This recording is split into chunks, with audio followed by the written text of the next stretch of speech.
uthi i-wrong nalento ukuthi uthathe umntwana ona 5 years umthathe ona 7 years umthathe uye naye esontweni i-wrong. Lo mntwana akakabi nedi akakayenza i-decision ukuthi uyahamba yiphi isonto nesiyomenzela i-decision. What if kule sonto uyehambayo ukuthi kuthengiswa ama-soul, kusho ukuthi lo mntwana lo we 7 years naye sekayithengisile isoul yakhe sekana 7 years.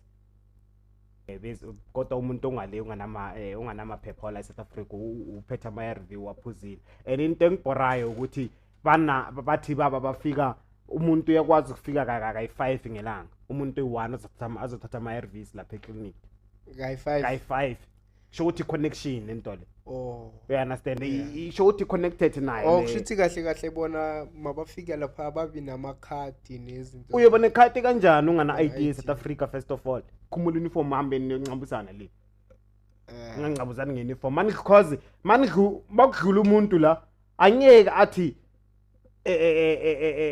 uhlami no dade ngiba corrupt nosibongile ba corrupt uyothi abantwana baseKalfantein ba corrupt.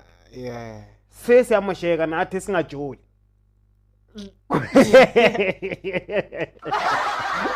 Ngicine bathi bayihanda ba 8 million what for sure sebayangidlula ne 8 million manje.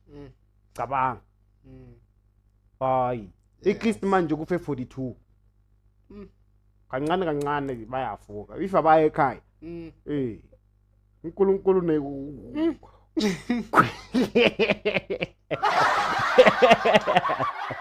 ashonile uLazaro.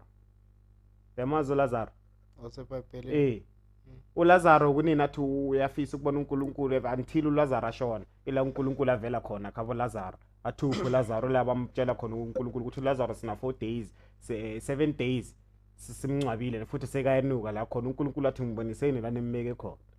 So uyafika uNkulunkulu nanoma ushonile afika avusa uLazaro.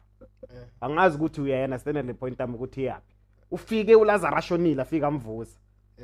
Into engisho ukuthi now uyafika uba-retrench manje usitshela ukuthi is the end of the world afika uNkulunkulu akuvuse ngokushona komsebenzi wakho. Ngiyakuthola lento uyisho. Wena